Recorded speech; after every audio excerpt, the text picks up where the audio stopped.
മഹാനായ വരക്കൽ മുല്ലക്കോയ തങ്ങൾ അടക്കമുള്ളവർ, പാങ്ങിൽ അഹമ്മദ് കുട്ടി മുസ്ലിയാർ അടക്കമുള്ളവർ ഇവരെ നിരീക്ഷണത്തിന് വെച്ചു. രണ്ടാമത്തെ കൊല്ലം തന്നെ ബോധ്യപ്പെട്ടു ഇത് വഹാബിസം എന്ന വിഷവത്തിനെ പുതിയൊരു കുപ്പിയിലാക്കി ഇവിടെ അവതരിപ്പിക്കുകയാണ്. ഇതിനെ പ്രതിരോധിക്കണം. 1925 ഒരു താൽക്കാലിക കമ്മിറ്റി ഉണ്ടാക്കി 1 കൊല്ലം കേരളത്തിലുടനീളം സഞ്ചരിച്ച് ഈ ബിദഈ കൂട്ടായ്മയെ ചെറുക്കേണ്ടതിന്റെ ആവശ്യകതയെ സംബന്ധിച്ച് ആലിമീങ്ങളെ അന്നത്തെ സാഹചര്യം വെച്ച് യാത്ര ചെയ്ത് 1 കൊല്ലമെടുത്ത് കണ്ട് ബോധവൽക്കരിച്ച് അവസാനം 1926 ജൂൺ മാസം 26-ന് നമ്മളെ കോഴിക്കോട്ടെ ടൗൺ ഹാളിൽ വിപുലമായ പണ്ഡിത സഭ ചേർന്ന് അതിൽ വെച്ച് സമസ്ത കേരള ജംഇയ്യത്തുൽ ഉലമ എന്ന പണ്ഡിത സഭയ്ക്ക് രൂപം നൽകിയത് ഈ ബിദ്അത്തിനെ ചെറുക്കാനാണ്, സുന്നത്തി ജമാഅത്തിനെ സംരക്ഷിക്കാനാണ്. നമ്മളെ ആലിമീങ്ങൾ ഓരോ ഘട്ടത്തിലും ജാഗ്രത പുലർത്തിയിട്ടുണ്ട്. ആദ്യഘട്ടത്തിൽ ഇവരെ പ്രതിരോധിക്കാൻ ഏത് രീതിയാണ് നമ്മൾ സ്വീകരിച്ചത്? ഇന്നത്തെ ക്യാബിനറ്റ് സിസ്റ്റോ സംഘടനാ സംവിധാനമൊന്നും അന്നില്ല. അന്ന് 40 അംഗങ്ങളുള്ള ഒരു മുശാവറ. ഇവര് 1-2 മാസം കൂടുമ്പോൾ യോഗം ചെയ്യും. ആ യോഗത്തിൽ വിവിധ വിഷയങ്ങളെ കുറിച്ച് വിശദമായ ചർച്ച നടത്തും, പ്രമേയങ്ങൾ ഉണ്ടാക്കും, അവതരിപ്പിക്കും, അത് പൊതുജനങ്ങൾക്ക് ലഭ്യമാക്കും. അങ്ങനെ പൊതുജനങ്ങളോട് ബിദ്അത്തുകാരെ സംബന്ധിച്ച് പഠനം നടത്തിയിട്ട് പറഞ്ഞു, അന്ന് ഈ തബ്ലീഗും ജമാഅത്ത് ഇസ്ലാമിയൊന്നുമില്ല, അന്ന് മുജാഹിദ് മാത്രമല്ല, അത് വഹാബിസമാണെന്നും അത് ബിദ്അത്താണെന്നും ബിദ്അത്തുകാരോട് സ്വീകരിക്കേണ്ട നയസമീപനമാണ് വഹാബികളോട് സ്വീകരിക്കേണ്ടത് എന്നുമാണ് അവർ പ്രഖ്യാപിച്ചത്. ബിദ്അത്തുകാരോട് സ്വീകരിക്കേണ്ട നയം അള്ളാന്റെ റസൂൽ പഠിപ്പിച്ച നയാണ്. അതെന്താണ്? മുസ്ലിങ്ങൾ പരസ്പരം മുസ്ലിം എന്ന പേരിൽ കാണിക്കുന്ന പെരുമാറ്റച്ചട്ടങ്ങളില്ലേ, കണ്ടാ സലാം പറയാ, അതുപോലെ തന്നെ ക്ഷണിച്ചാ ക്ഷണം സ്വീകരിക്കുക, രോഗായ കാണാൻ പോവുക, മരിച്ച മയ്യത്ത് നിസ്കരിക്കുക, മയ്യത്തിന്റെ കൂടെ പോവുക, പരസ്പര വിവാഹ ബന്ധത്തിൽ ഏർപ്പെടുക, ഇതൊന്നും ആരോട് പാടില്ല, ബിദ്അത്തുകാരോട് പാടില്ല, സുന്നിയും മുബത്തദിയും കുഹൂക്കൂല എന്നത് എല്ലാ ഇമ്മത്തും പഠിപ്പിച്ച, നബിതങ്ങൾ പഠിപ്പിച്ച ആദർശമാണ്. ഈ ആദർശം നടപ്പിലാക്കിയതോടെ ബിദ്അത്തുകാർ നായ തൊട്ട കലം പോലെ മാറ്റി നിർത്തപ്പെട്ടു. ആരും അവരെ മൈൻഡ് ചെയ്യാതായി. അവസാനം ബിദഈ നേതാക്കന്മാർ ചിന്തിച്ചു, നമ്മളെ ഇങ്ങനെ പോയാൽ നമ്മളെ പ്രസ്ഥാനത്തിന് പിടിച്ചെടുക്കാൻ കഴിയില്ല, എങ്ങനെങ്കിലും ഒരു പൊതുവേദി ഉണ്ടാക്കി അതിലൂടെ ഈ ബഹിഷ്കരിക്കപ്പെട്ട നേതാക്കന്മാരെ ജനകീയവൽക്കരിക്കണം എന്നവർ ചിന്തിച്ചു. അങ്ങനെ ചിന്തിച്ചുകൊണ്ടിരിക്കുമ്പോഴാണ് 1947 ഇന്ത്യക്ക് സ്വാതന്ത്ര്യം കിട്ടുന്നത്. സമസ്ത ഓരോ കൊല്ലവും സമ്മേളനം നടത്തും. ആ സമ്മേളനത്തിലൊക്കെ ബിദ്അത്തിനെ കുറിച്ച് താക്കീത് ചെയ്യും. അങ്ങനെ ജനങ്ങൾ പൂർണ്ണമായി ഇവരെ മാറ്റി നിർത്തി. ഇവർക്ക് വളരാൻ കഴിഞ്ഞില്ല. ചരിത്രം പരിശോധിച്ചാൽ 22 മുതൽ 48-50 കൊല്ലക്കാലം വരെ വഹാബിസത്തിന്റെ വളർച്ച വട്ടപ്പൂജാണെന്ന് പറയാം. അവർ തമ്മിലടിക്കുകയും ഭിന്നിക്കുകയല്ലാതെ അവർക്കന്ന് വളരാൻ കഴിഞ്ഞില്ല. അങ്ങനെ എന്ത് ചെയ്തു? 47 സ്വാതന്ത്ര്യം കിട്ടിയപ്പം ഇന്ത്യ 2ആയി പിളർന്നു. ഇന്ത്യയും പാകിസ്ഥാനും. ആ പ്രശ്നം എപ്പോഴും തീർന്നിട്ടില്ല. എന്നാൽ ആ 2ആയി പിളർന്ന സമയത്ത് ഉള്ള രാഷ്ട്രീയ പശ്ചാത്തലം നമ്മൾ ചരിത്രം പഠിക്കുക എന്ന നിലക്കൊന്ന് ചിന്തിക്കേണ്ടതുണ്ട്. അന്ന് പ്രധാനപ്പെട്ട 2 രാഷ്ട്രീയ കക്ഷികളാണ് ഇന്ത്യയിലുള്ളത്. ഒന്ന് കോൺഗ്രസ് തന്നെ, മറ്റൊന്ന് സർവേന്ത്യ മുസ്ലിം ലീഗ് എന്ന പേരിൽ ഒരു മുസ്ലിം രാഷ്ട്രീയ പാർട്ടി ഉണ്ട്. അതും രണ്ടും നല്ല ശക്തിയുള്ള പാർട്ടികളാണ്. ഇന്ത്യയിലെ ഏകദേശ അന്നത്തെ സംസ്ഥാനങ്ങളിലും പ്രതിനിധികളുള്ള ശക്തമായ പാർട്ടിയായിരുന്നു സർവേന്ത്യ ലീഗും. അങ്ങനെ ഈ 2 പാർട്ടിയുള്ള പശ്ചാത്തലത്തിൽ ഇന്ത്യ പിളർന്നപ്പോൾ മുസ്ലിമീങ്ങളുടെ രാജ്യം എന്ന നിലക്ക് പലരും പാകിസ്ഥാനിലേക്ക് ചേക്കേറി. നേതാക്കന്മാര് ഭൂരിപക്ഷവും ജിന്നയുടെ നേതൃത്വത്തിൽ അങ്ങോട്ട് പോയി. ഇവിടെ അവശേഷിച്ച ആളുകൾ സ്വതന്ത്രാനന്തര ഇന്ത്യയുടെ പോക്ക് എങ്ങോട്ടാണെന്ന് നിരീക്ഷിച്ചു. അപ്പൊ കിട്ടിയ വിവരം വെച്ച് അവർ നിഗമനത്തിലെത്തി, ഇന്ത്യ ഒരു ഹിന്ദുരാഷ്ട്രമാവാനുള്ള പുറപ്പാടിലല്ല, ഒരു മതേതരത്വ ജനാധിപത്യ രാജ്യമാവാനാണ് പോകുന്നത്. അപ്പൊ അവർ ചർച്ച ചെയ്തു, മതേതരത്വ ജനാധിപത്യ രാജ്യത്ത് മുസ്ലിങ്ങളുടെ പേരിൽ ഒരു രാഷ്ട്രീയ പാർട്ടി ഉണ്ടാക്കുന്നത് ഗുണം ചെയ്യോ, അല്ലെങ്കിൽ ഒരു പൊതു പേരിലല്ലേ നല്ലത്? ഭൂരിപക്ഷ അഭിപ്രായം അങ്ങനെ വന്നു. അങ്ങനെ സർവേന്ത്യ മുസ്ലിം ലീഗിനെ അവർ 48-ൽ പിരിച്ചുവിട്ടു. അത് പിന്നീട് ഇല്ലാതെയായി. എന്നാൽ സ്വതന്ത്രാനന്തര ഇന്ത്യയിൽ വർഗീയ കലാപം നടന്നു. ഡൽഹിയിലും ബോംബെയിലും പശ്ചിമ ബംഗാളിലും മുസ്ലിങ്ങളെ കബന്ധങ്ങൾ കൊണ്ട് തെരുവ് നിറഞ്ഞ് ചോരച്ചാലുകൾ ഒഴുകി. സാന്ത്വനപ്പെടുത്താൻ ഒരു മുസ്ലിം നേതാവ് പോലും ഇല്ലാതെയായി. അവസാനം ഗാന്ധിജി തന്നെ വന്നുകൊണ്ട് മുസ്ലിങ്ങളെ ആശ്വസിപ്പിക്കുകയാണ്. ഇതിന് ശേഷമാണ് തമിഴ്നാട്ടുകാരനും പ്രഗത്ഭ മുസ്ലിം നേതാവുമായ ഖായിദെ മില്ലത്ത് ഇസ്മായിൽ സാഹിബ് നവ്വറല്ലാഹു മർഖദ, അദ്ദേഹം വലിയൊരു നേതൃത്വമായിരുന്നു മുസ്ലിങ്ങളെ സംബന്ധിച്ചിടത്തോളം. മഹാനവറുകൾ അവശേഷിച്ച നേതാക്കളെ വിളിച്ച് രണ്ടാമതൊരു ചർച്ച കൂടി നടത്തി. അദ്ദേഹം ചോദിച്ചു, നമുക്ക് മുസ്ലിമീങ്ങൾക്ക് മുസ്ലിങ്ങളുടെ പേരിൽ ഒരു പാർട്ടി ഉണ്ടാക്കുന്നതിന് ഇനി വരാൻ പോകുന്ന ഭരണഘടനയും എതിരാകാൻ സാധ്യതയില്ല. അതുകൊണ്ട് നമുക്കൊരു പാർട്ടി ഉണ്ടാക്കണം. കാരണം നേതൃത്വമില്ലാത്ത സമുദായമായി പോയാൽ അപകടം ചെയ്യൂലേ എന്ന നല്ല ഉദ്ദേശത്തോടുകൂടെ അദ്ദേഹം രൂപീകരിച്ച ഒരു രാഷ്ട്രീയ പ്രസ്ഥാനമാണ് ഇന്ത്യൻ യൂണിയൻ മുസ്ലിം ലീഗ്. അന്ന് കേരളം എന്ന് പറയുന്ന സംസ്ഥാനമില്ല. നമ്മളെ മലബാർ മദ്രാസ് സംസ്ഥാനത്തിന്റെ ഭാഗമാണ്, തിരുവച്ചിയുടെ ഭാഗമാണ് കൊച്ചിയും എറണാകുളം തൃശ്ശൂരും ഒക്കെ ഉള്ള ഭാഗം. പിന്നെ തിരുവിതാംകൂർ എന്ന പേരിൽ തിരുവനന്തപുരത്ത് വേറൊരു രാജ്യമാണ്. ഇങ്ങനെ 3 ഭാഗമായിട്ടാണ് ഇന്നത്തെ കേരളം അന്ന് കിടക്കുന്നത്. അന്ന് കേരളം എന്ന സ്ഥലമില്ലെങ്കിലും മലബാർ എന്നറിയപ്പെടുന്ന നമ്മളെ മലപ്പുറം, കോഴിക്കോട്, കാസർഗോഡ്, കണ്ണൂരിന്റെ ഒരു ഭാഗം, തൃശ്ശൂരിന്റെ ഒരു ഭാഗമൊക്കെ ചേർന്ന പാലക്കാട് അടക്കമുള്ള പ്രദേശം, ആ പ്രദേശത്തേക്ക് ഈ പാർട്ടിയുടെ ഒരു ഘടകം രൂപീകരിച്ചാൽ നമുക്ക് നമ്മൾ ഉദ്ദേശിച്ച് നടത്താൻ പറ്റുമല്ലോ എന്ന് KM മൗലവിയും സീതി സാഹിബും ചേർന്ന് ചിന്തിക്കുകയാണ്. നേരത്തെ ഇവർ ആലോചിച്ചുകൊണ്ടിരിക്കാനുള്ള ഒരു പൊതുവേദി ഉണ്ടാക്കിയാൽ നമ്മൾക്ക് എന്താവാ, ഈ സമസ്ത വന്ന് നമ്മളെ ബഹിഷ്കരിച്ച് ആൾക്കാർ നമ്മളെ തിരിഞ്ഞു നോക്കാതായതുകൊണ്ട് ജനകീയമായി നമുക്ക് പോകണമെങ്കിൽ ഒരു പൊതുവേദി വേണം. ഇപ്പൊ നല്ലൊരു ചാൻസാ, നമ്മൾ മലബാർ ഘടകം രൂപീകരിക്കാന്ന് പറഞ്ഞു. അങ്ങനെ KM മൗലവി പ്രസിഡന്റായും സീതി വക്കീൽ ജനറൽ സെക്രട്ടറിയായും രാഷ്ട്രീയ പ്രസ്ഥാനത്തിന്റെ മലബാർ ഘടകം ഇവരാദ്യം രൂപീകരിച്ചു. ഉടനെ തന്നെ മദ്രാസ് സംസ്ഥാനത്തിന്റെ തെരഞ്ഞെടുപ്പ് വന്നു. കോഴിക്കോട്ട് അവർ സ്ഥാനാർത്ഥിയെ നിർത്തി. എന്നാൽ കോൺഗ്രസ് അവർക്കെതിരെ സ്ഥാനാർത്ഥിയെ നിർത്തി. അതാരായിരുന്നു സ്ഥാനാർത്ഥി?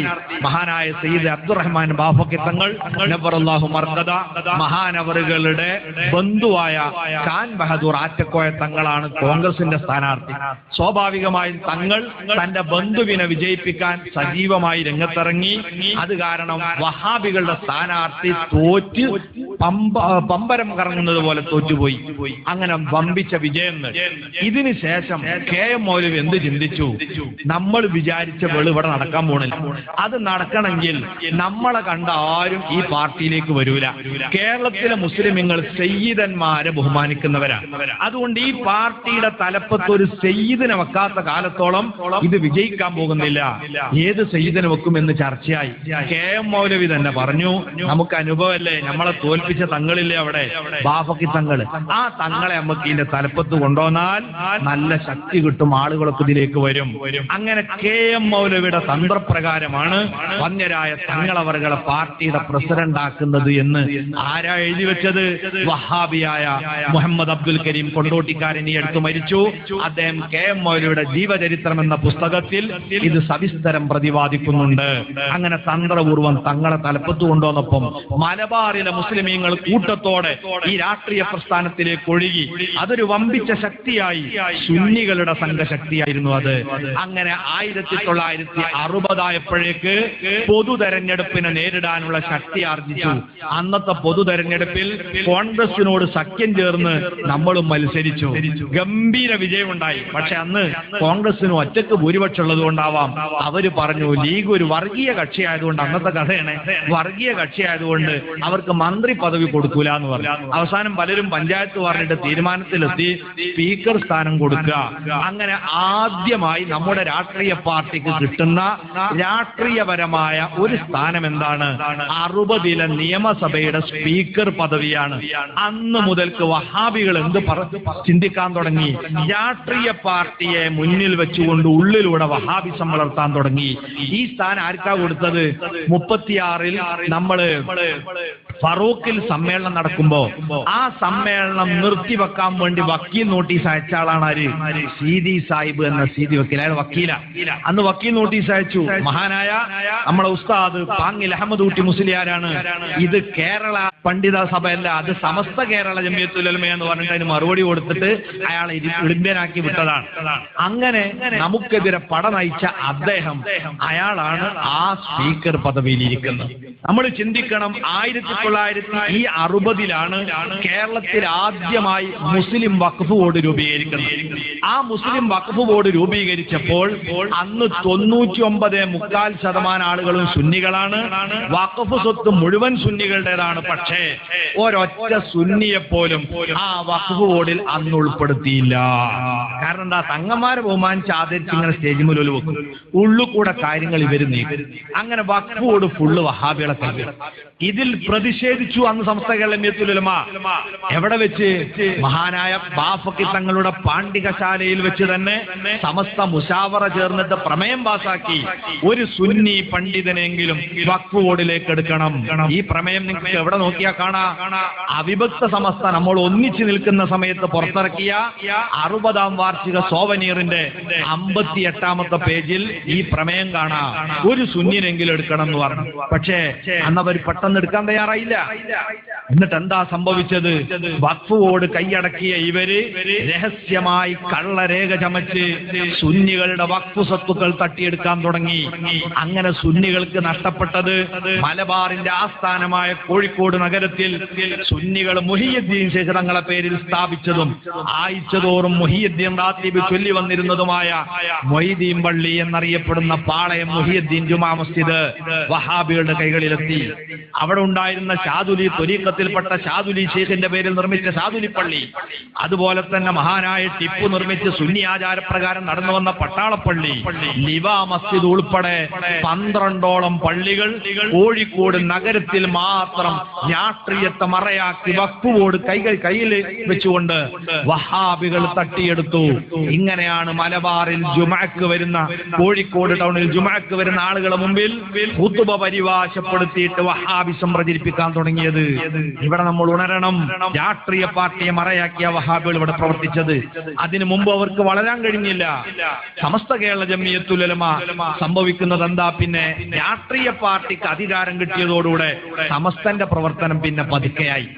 നമ്മൾ പരിശോധിക്കണം. 60-ൽ രാഷ്ട്രീയ പാർട്ടിക്ക് അധികാരത്തിൽ പങ്കാളിത്തം കിട്ടിയെങ്കിൽ പിന്നെ അത് മുതൽക്ക് സമസ്തക്ക് സമ്മേളനങ്ങളില്ല. 26 മുതൽ ഓരോ കൊല്ലവും സമ്മേളനം നടത്തിയ സമസ്ത രാഷ്ട്രീയ പാർട്ടി വളർന്നപ്പോൾ സമസ്ത തളർന്നു. പിന്നെ 85-ലാണ് 60ാം വാർഷിക സമ്മേളനം നടക്കുന്നത്. അതിന്റെ അടുത്ത് സമ്മേളനമല്ല, അത് ഒരു പിടുത്തത്തിൽ നിന്ന് കുതറി മാറുന്നതിന്റെ ഭാഗമായി നടത്തിയ സമ്മേളനമാണ്. ചരിത്രം നമ്മൾ അറിയണം. ഇത് കഴിഞ്ഞു. പിന്നെ മുന്നണി ബന്ധങ്ങളൊക്കെ മാറി. 67-ൽ സപ്തകക്ഷി മുന്നണി രംഗത്ത് വന്നു. അന്ന് നമ്മളെ പാർട്ടിക്ക് ഇടം കിട്ടിയത് ഇടതുപക്ഷത്തിന്റെ ഒപ്പമായിരുന്നു. ആ തെരഞ്ഞെടുപ്പിലും ഗംഭീര വിജയമുണ്ടായി. പക്ഷെ ഇടതുപക്ഷം 2 മന്ത്രിസ്ഥാനം തന്നു. ഒന്ന് ബഹുമാന്യനായ നമ്മുടെ മഞ്ചേരിയിലെ അഹമ്മദ് ഉരിക്കൽ സാഹിബ് അവറുകളും മറ്റൊന്ന് CH മുഹമ്മദ് കോയ സാഹിബുമായിരുന്നു. രണ്ടുപേരും മന്ത്രിമാരായി.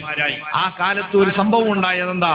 നേരത്തെ തിരുവിതാംകൂറിൽ അവിടുത്തെ രാജാവ് മുസ്ലിമീങ്ങൾക്ക് ഭൗതിക കലാലയങ്ങളിൽ വെച്ച് ഖുർആൻ പഠിപ്പിക്കാൻ അവസരം തന്നിരുന്നു. അവിടുന്ന് തന്നെ മദ്രസ പഠിപ്പിക്കാം, ഖുർആൻ പഠിപ്പിക്കാം. എന്നാൽ കേരളം രൂപീകരിക്കപ്പെട്ടതോടെ മതേതരത്വ രാജ്യമായി മാറിയ സാഹചര്യത്തിൽ ഇനി ഭൗതിക സ്ഥാപനങ്ങളിൽ വെച്ച് മതം പഠിപ്പിക്കാൻ പാടില്ലെന്ന നിയമം വന്നു. പക്ഷെ മുസ്ലിങ്ങൾ അവിടെ സമരം തുടങ്ങി. ഞങ്ങൾക്ക് നേരത്തെ കിട്ടിയൊരു ആനുകൂല്യ അതെടുക്കാൻ ഞങ്ങൾ സമ്മതിക്കൂല. അവസാനം ഒരു തീരുമാനിച്ചാൽ ഒരു കാര്യം ചെയ്യാം, അതിന് പകരം നമുക്ക് മതം പഠിപ്പിക്കാൻ, ഖുർആൻ പഠിപ്പിക്കാന്ന് പറയണ്ട, നിങ്ങളൊരു കാര്യം ചെയ്തോളി, അറബി ഭാഷ പഠിപ്പിച്ചോളി. ഹിന്ദി ഉറുദു ഒക്കെ പഠിപ്പിക്കണ്ടല്ലോ, മലയാളം പഠിപ്പിക്കുന്ന മാതിരി ഒരു ഭാഷ നിങ്ങൾക്ക് അറബി പഠിപ്പിച്ചോളൂ. അങ്ങനെയാണ് അറബി ഭാഷ പഠിപ്പിക്കാനുള്ള അവസരം മുസ്ലിങ്ങൾക്ക് ഇവിടുത്തെ സ്കൂളിൽ കിട്ടുന്നത്. അത് ഏതെങ്കിലും പാർട്ടിക്കാരെ വക കിട്ടിയതല്ല, തിരുവിതാംകൂറുകാരെ സമരം കാരണം കിട്ടിയതാ. ആ സമരം ചെയ്ത ആളെ വീട്ടിൽ എടുത്ത് ഞാൻ പോയിരുന്നു, അതിന് നേതൃത്വം കൊടുത്ത ആളെ. അങ്ങനെ കിട്ടിയതാണ്. പക്ഷേ ആ സമയത്ത് എന്ത് ചെയ്തു? വഹാബികൾ കുതന്ത്രം പയറ്റി. പാഠപുസ്തകം തയ്യാറാക്കുന്ന കമ്മിറ്റി രൂപീകരിച്ചപ്പോ ഒരു മെമ്പറെ പോലും സുന്നിയപ്പെടുത്തിയില്ല. ഇതുകൊണ്ട് എന്തേ സംഭവിച്ചത്? 25 കൊല്ലത്തോളം ഗവൺമെന്റിന്റെ പാഠപുസ്തകങ്ങളിൽ വഹാബി ആശയമുള്ള 30-ലേറെ പാഠങ്ങൾ സുന്നികളെ മക്കളെ ഗവൺമെന്റിന്റെ ചെലവിൽ പഠിപ്പിച്ചു. ആരൊക്കെയാ പരിചയപ്പെടുത്തിയത്? KM മൗലവിയെ മഹാനായ സിദ്ദീഖ് റളിയല്ലാഹുവിനേക്കാൾ, ഉമർ ഖത്താബ് തങ്ങളെക്കാൾ, ഉസ്മാൻ ബിൻ അഫ്ഫാൻ തങ്ങളെക്കാൾ, അലി ബിൻ അബി ത്വാലിബ് തങ്ങൾ, ഈ 4 ഖലീഫമാരെക്കാളും അവരിലുള്ള എല്ലാ നന്മയും ഇയാൾ ഒരുമിച്ചുകൂടി എന്ന് പറഞ്ഞാൽ അവരെക്കാളും മേലെയാണ് ഇയാൾ എന്നല്ലേ ഇതാ സ്കൂളിൽ പഠിപ്പിച്ചത്. ഓല ഷെഡിൽ അന്ന് പ്രവർത്തിച്ച എടവണ്ണയിലെ ജാമിയ മുതൽക്ക് അരീക്കോട്ട സുല്ലം മുതൽക്ക് തിരൂരങ്ങാടിയിലെ കോളേജ് അടക്കം ചിത്രസഹിതം അറബി പാഠപുസ്തകങ്ങളിൽ പഠിപ്പിക്കാൻ തുടങ്ങി. SSF 73 രൂപീകരിക്കപ്പെട്ടതിന് ശേഷം ആദ്യം ഏറ്റെടുത്ത സമരം വഹാബിസത്തിന്റെ പാഠഭാഗങ്ങൾ ഇതിൽ നിന്ന് ഉപേക്ഷിക്കണമെന്നതായിരുന്നു. അന്ന് രാഷ്ട്രീയക്കാര് പറഞ്ഞു 5000-ഓളം വരുന്ന അറബി മുൻഷിമാരുടെ കഞ്ഞിയിൽ പൂഴിവാരിടാണ് SSFകാര്. പക്ഷെ ആ സമരം നമ്മൾ നിർത്തിവെച്ചില്ല. നമ്മൾ മുന്നോട്ട് കൊണ്ടുപോയപ്പം 83 നായനാർ അധികാരത്തിൽ വന്നപ്പം വന്യരായ ഖമറുൽ അല്ലാഹു ആഫിയത്തുള്ള ദീർഘായുസ് കൊടുക്കട്ടെ, ഈ പാഠപുസ്തകങ്ങളൊക്കെ എടുത്ത് നായനാരെ എന്നിട്ട് പറഞ്ഞു, നായനാരെ ഇതൊക്കെയാണ് സംഭവം, നിങ്ങൾക്കറിയാലോ ഇവിടെ മഹാഭൂരിപക്ഷം സുന്നികളാ, ആ സുന്നികളെ വേദനിപ്പിക്കുന്ന പാഠഭാഗങ്ങളാണ്. അയാൾക്ക് ബോധ്യപ്പെട്ടു. അദ്ദേഹം പറഞ്ഞു നമുക്ക് പരിഹാരം ഉണ്ടാക്കിയ അങ്ങനെ എന്താ പരിഹാരം ഉണ്ടാക്കിയത്? പാഠപുസ്തക കമ്മിറ്റി പരിഷ്കരിച്ചു. അതിന്റെ ചെയർമാനായി ഖമറുൽ ഉലമയെ തന്നെ നിശ്ചയിച്ചു. അങ്ങനെ AP ഉസ്താദിന്റെ നേതൃത്വത്തിലാണ് ഭാഷ പഠിപ്പിക്കാനുള്ള നിഷ്പക്ഷ അറബി പാഠപുസ്തകങ്ങൾ പിന്നീട് കേരളത്തിൽ വെളിച്ചം കണ്ടത്. ഇങ്ങനെ നമ്മളെ രാഷ്ട്രീയ പാർട്ടിയെ മറയാക്കി വഹാബികള് വളരാൻ തുടങ്ങുകയാണ്. അതിൽ തീർന്നില്ല. ഈ അറബി പാഠപുസ്തകങ്ങൾ കുട്ടികളെ പഠിപ്പിക്കാൻ അധ്യാപകന്മാര് വേണം. അധ്യാപകന്മാരെ ഉണ്ടാക്കാൻ ഗവൺമെന്റ് ഓറിയന്റൽ അറബി കോളേജ് അനുവദിച്ചു. ഒരൊറ്റൊന്ന് സുന്നി മാനേജ്മെന്റിന് കൊടുത്തില്ല. ഒക്കാർക്ക് വഹാബികൾക്ക് എടവണ്ണയിലെ ജാമിയാവട്ടെ, അരീക്കോട്ടെ സുല്ലമാവട്ടെ, റൗളത്തുൽ ഉലൂം പുളിക്കല കോളേജ്, ഇവിടെ തിരൂരങ്ങാടിയിലെ കോളേജ്, പിന്നെ ഫറൂഖിലെ കോളേജ്, അതിനപ്പുറത്തേക്ക് പോയാല് പിന്നെ കോഴിക്കോട് ജില്ലയിലെ മേപ്പയൂരിലെ കോളേജ്, കണ്ണൂർ അഞ്ചരക്കണ്ടിയിലെ കോളേജ്, ആലിയ കോളേജ് എല്ലാം വഹാബികൾക്ക് കൊടുത്തു. ഇന്ന് കേരളത്തിലുള്ള തലയെടുപ്പുള്ള ഏത് മുജാഹിദ് മൗലവിയുണ്ടോ ഇവരൊക്കെ ഗവൺമെന്റ് ശമ്പളം നൽകുന്ന അറബിക് കോളേജിന്റെ ഉൽപ്പന്നങ്ങളാണ്. ഇതാണ് രാഷ്ട്രീയ പാർട്ടിയിലൂടെ വഹാബികൾ വളരുന്നു എന്ന് നമ്മൾ പറഞ്ഞത് വെറുതെ പറഞ്ഞതല്ല. അതിനെതിരെ സുന്നി പക്ഷത്തുനിന്ന് ശക്തമായ പ്രതിഷേധമുണ്ടായി. അല്ലാതെ ഒരു രാഷ്ട്രീയ പാർട്ടിയെ നമ്മളിവിടെ ആരും എതിർക്കുന്നില്ല. ഖായിദെ മില്ലത്ത് നല്ല ലക്ഷ്യത്തോടെ ഉണ്ടാക്കിയ പാർട്ടിയാണ്. പക്ഷെ വഹാബികൾ അതിനെ ദുരുപയോഗം ചെയ്യുന്നത് കാണുമ്പോൾ അത് ഉണർത്താതിരിക്കാൻ പറ്റുമോ? ഇവരെ തിരുത്തണ്ടേ, ഇവരെ കൈപിടിക്കണ്ടേ? അല്ലെങ്കിൽ സുന്നത്തിയമായത്ത് ഇവിടെ ഉണ്ടാവൂല. എത്രത്തോളം എത്തി ചുറ്റുപാട്? അല്പം വിദ്യാസമ്പന്നരായ ആള് എന്ന് അന്ന് പറഞ്ഞാൽ ആരാ? അന്നത്തെ കാലത്ത് ഈ ഡോക്ടർമാര് എഞ്ചിനീയർമാരൊന്നും നമ്മളെ കൂട്ടത്തിലില്ല. ആരെ കൂട്ടത്തിലുമില്ല. അന്ന് നമ്മളെ കൂട്ടത്തിലുള്ള ആകെ വിദ്യാഭ്യാസമുള്ളവർ എന്ന് പറഞ്ഞാൽ ഖലീലാവ ദിമ്മ എന്ന് പറയുന്ന ഈ കഥ പഠിച്ച അഫ്ളലുൽ ഉലമന്റെ കുട്ടികളാണ്. അങ്ങനെ അറബി മുൻഷിമാരായ ആളുകൾ ഇവരാണ് അന്നത്തെ ഗവൺമെന്റ് ഉദ്യോഗസ്ഥൻ എന്ന് പറഞ്ഞാൽ. പക്ഷെ പ്രത്യക്ഷത്തിൽ ഉദ്യോഗസ്ഥന്മാരും വിദ്യാസമ്പന്നരും ഒക്കെ ആരാ? ഒക്കെ പരിഷ്കരണവാദികളായ മുജാഹിദുകളാണ്. സുന്നി എന്ന് പറഞ്ഞാലോ അത് അറുപയഞ്ചനാണ്, പിന്തിരിപ്പനാണ് എന്നാണ് അന്നത്തെ വെപ്പ്. അങ്ങനെ നിൽക്കുന്ന ഘട്ടത്തിലാണ് 1976 വന്യരായ ചാപ്പനങ്ങാടി ബാപ്പു മുസ്ലിയാർ നവ്വറല്ലാഹു മർഖദ മഹാനവറുകൾ സമസ്ത കേരള സുന്നി യുവജന സംഘത്തിന്റെ പ്രസിഡന്റ് ആകുന്നത്. മഹാനവറുകൾ ഒരൊറ്റ കൊല്ലം അത് പൂർത്തീകരിച്ചതിന് ശേഷം ജനറൽ ബോഡി വിളിച്ചിട്ട് നിലവിലുള്ള സാഹചര്യം പരിചയപ്പെടുത്തി. സുന്നികൾക്ക് ഇനി മുന്നോട്ട് പോകണമെങ്കിൽ രണ്ട് കാര്യം ആവശ്യമാണ്. ഒന്ന്, സംഘശാക്തീകരണം വേണം. രണ്ടാമത്, വിദ്യാഭ്യാസ വിപ്ലവം വേണം. നമ്മൾ ഈ ഗവൺമെന്റിന്റെ സംവരണം കാത്തു നിന്നിട്ട് കാര്യമില്ല. നമ്മളെ സമ്പത്ത് നമ്മൾ ഉപയോഗിച്ച് നമ്മൾ സ്വയം വളരാൻ ശ്രമിക്കണം. നമ്മൾ സംവരണം കാത്തുന്ന മറ്റ് സമുദായങ്ങൾ വളരെ മുന്നിലെത്തും. ഓടിയാൽ പോലും അവരെ പിറകെ ഓടാൻ നമുക്ക് കഴിയില്ല. അതുകൊണ്ട് നമ്മൾ ഉണരണം. അതിനാൽ എന്നെ പോലുള്ള പ്രായമുള്ളവരല്ല SYSന്റെ നേതൃത്വത്തിൽ വരേണ്ടത്. അതിന് പറ്റിയ നേതൃത്വം നമ്മോടൊപ്പമുണ്ട്. നിങ്ങൾ സമ്മതിച്ചാൽ ഞാൻ അവരെ പേര് പറയാം. ജനറൽ ബോഡി പറഞ്ഞു, ഉസ്താദ് പറയാ, അള്ളാന്റെ ഔലിയാക്കളിൽപ്പെട്ട മഹാനല്ലേ. മഹാനവറുകൾ ആദ്യമായി പ്രസിഡന്റിനെ പ്രഖ്യാപിച്ചു. വന്യരായ ഇ.കെ. ഹസൻ മുസ്ലിയാരിനെ കേരളീയ സുന്നികൾക്ക് മറക്കാൻ കഴിയാത്ത സിംഹഗർജനത്തിന്റെ ഉടമ മഹാനവറുകളെ പ്രസിഡന്റായി പ്രഖ്യാപിച്ചു. എല്ലാവരും ആവേശത്തോടെ കാത്തുനിന്നതുപോലെ ചുറുചുറുക്കുള്ള ചെറുപ്പക്കാരനായിരുന്ന വന്യരായ ഖമറുൽ ഉലമ AP ഉസ്താദിനെ ജനറൽ സെക്രട്ടറിയായും ചാപ്പനങ്ങാടി പ്രഖ്യാപിച്ചു. അങ്ങനെ ആദ്യമായി ഈ യുവരക്തങ്ങൾ SYSന്റെ തലപ്പത്ത് വന്നു. ചരിത്രം നമ്മൾ അറിയണം. 54 SYS രൂപീകരിച്ചത്. 77 തിരിഞ്ഞു നോക്കുമ്പോൾ വെറും 103 യൂണിറ്റുകൾ മാത്രമേ SYSന് അന്ന് രൂപീകരിക്കപ്പെട്ടിട്ടുള്ളൂ. 25 കൊല്ലത്തോളം പ്രവർത്തിച്ചിട്ട് 103 യൂണിറ്റ്. എന്തേ SYS പറ്റിയത്? അതിനെ ജനകീയവൽക്കരിക്കാൻ ചില അലിഖിത നിയമങ്ങൾ കൊണ്ട് പൂട്ടിട്ടു.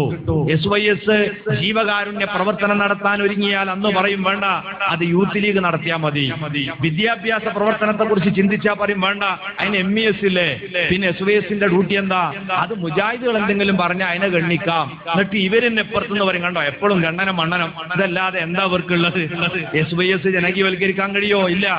അങ്ങനെ വിലക്കി വെച്ചതാ. വന്യരായ ഖമറുൽ ഉലമയും ഹസൻ മുസ്ലിയാരും SYSന്റെ ഭരണഘടന എടുത്ത് വായിച്ചു. സുന്നി സമൂഹത്തിൽ നവജാഗരണം സൃഷ്ടിക്കാനുള്ള എല്ലാ പ്രചോദനവും ഭരണഘടനയിൽ നിന്ന് ഉൾക്കൊണ്ടു. ഇനി പുറമെയുള്ളവരുടെ ഒരു നിയമത്തെയും നമ്മൾ അംഗീകരിക്കില്ല. എല്ലാ ചങ്ങലകളെയും പൊട്ടിച്ചെറിഞ്ഞ് സുന്നികളെ സ്വയം പര്യാപ്തമാക്കി അടങ്ങൂ എന്ന പ്രഖ്യാപനവുമായി ഖമറുൽ ഉലമയും ഹസൻ മുസ്ലിയാരും രംഗത്ത് വന്നു എന്നതാണ് AP ഉസ്താദിനോട് പലർക്കും വെറുപ്പുണ്ടാകാനുള്ള കാരണം. അല്ലാതെ ഈ ഉമ്മത്തിനെ ഒന്നും ഉസ്താദ് ഗുണമല്ലാത്ത ഒന്നും ഉസ്താദ് ചെയ്തിട്ടില്ല എന്നത് അവിടുത്തെ ജീവിതം സാക്ഷിയല്ലേ.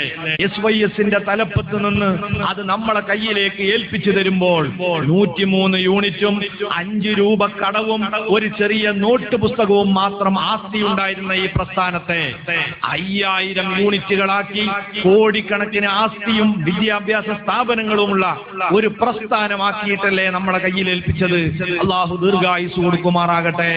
അങ്ങനെ ആദർശത്തെ നിലനിർത്താൻ വേണ്ടിയുള്ള ഉസ്താദിന്റെ പടയോട്ടത്തിന് ശക്തമായ പിന്തുണ കൊടുത്ത പണ്ഡിതനായിരുന്നു ധന്യരായ ശംസുൽ ഉലമ അബൂബക്കർ മുസ്ലിയാർ. അള്ളാഹുവിടത്തെ ദറജ ഉയർത്തി കൊടുക്കട്ടെ. പക്ഷെ ആ മഹാനുഭാവനെ AP ഉസ്താദിന്റെ പിന്നിൽ നിന്ന് അടർത്തിയെടുക്കാൻ വഹാബികൾ രാഷ്ട്രീയക്കാരെ മുന്നിൽ വെച്ചുകൊണ്ട് കളിച്ചതിന്റെ ഫലമാണ് സമസ്തയിലുണ്ടായ പിളർപ്പ്. തന്റെ മരണത്തോടടുത്ത സമയത്ത് മരണപ്പെട്ടതിന്റെ തൊട്ടുപിറ്റേന്ന് ചന്ദ്രികയിൽ അബ്ദുറഹ്മാൻ കല്ലായി എഴുതിയ ലേഖനം ഞാൻ സൂക്ഷിച്ചു വെച്ചിട്ടുണ്ട്. മരണത്തിന്റെ 3 ദിവസം മുമ്പ് ശംസുൽ ഉലമയെ സമീപിച്ചപ്പോൾ ശംസുൽ ഉലമ കണ്ണ് നിറച്ചുകൊണ്ട് പറഞ്ഞ കാര്യം എന്താണ്? എത്രയും പെട്ടെന്ന് APയുമായി ബന്ധപ്പെട്ട് സമസ്തയെ ഒന്നിപ്പിക്കണം. മഹാനവറുകൾക്ക് ബോധ്യമായിട്ടുണ്ട് അതിന്റെ പിന്നിലുള്ള ചരടുവലി ആരാ നടത്തിയത്. അങ്ങനെ ആ ഒരു ആഗ്രഹം ബാക്കി വെച്ചാണ് മഹാനവറുകൾ വഫാത്തായതെങ്കിലും മഹാനവറുകളുടെ പേര് പറയുന്നവർക്ക് ഒരിക്കലും ഈ ഐക്യമോ യോജിപ്പോ ഉൾക്കൊള്ളാൻ കഴിയുന്നില്ലെന്ന് മാത്രമല്ല, എപ്പോഴൊക്കെ യോജിപ്പിന്റെ മാർഗത്തിലേക്ക് നമ്മൾ അടുത്തു വന്നോ അതിനൊക്കെ ശക്തമായി പൊട്ടിച്ചെറിയാൻ മാത്രമേ അവര് ശ്രമിച്ചിട്ടുള്ളൂ എന്നതെന്താ കാരണം? വഹാബികളുമായുള്ള ബാന്ധവമാണ്. ഒരിക്കലും സുന്നികളുടെ യോജിപ്പ് വിദ്അത്തുകാർ ഇഷ്ടപ്പെടൂല. അവരുമായുള്ള ഈ കൂട്ടുകെട്ട് അവസാനിപ്പിക്കാതെ സുന്നത്തി ജമാഅത്തിന് രക്ഷ ഉണ്ടാകൂല. അതിനാൽ വിദ്അത്തുകാരെ എങ്ങനെ കൈകാര്യം ചെയ്യണം, എന്തിനു വേണ്ടിയാണ് സമസ്ത ഉണ്ടായത്, ഈ ലക്ഷ്യത്തിൽ നിൽക്കുമ്പോഴാണ് നമ്മൾ ആദർശത്തിൽ നിൽക്കുന്നത്. അങ്ങനെ ഖമറുൽ ഉലമയുടെ നേതൃത്വത്തിലുള്ള ഈ മുന്നേറ്റത്തെ തടയാൻ വേണ്ടി ശ്രമിച്ച ഓരോ കുതന്ത്രങ്ങളുടെയും ചരിത്രം നമ്മളെയൊക്കെ ജീവിതകാലത്ത് നടന്നതാണ്. ഞാനത് വിശദീകരിക്കേണ്ടതില്ല. പക്ഷേ അങ്ങനെ നെക്കിക്കൊല്ലാനോ കണ്ണുരുട്ടി പേടിപ്പിക്കാനോ പറ്റിയ പരുവത്തിലല്ല ഇന്ന് ഈ പ്രസ്ഥാനം എല്ലാവർക്കും അറിയാം.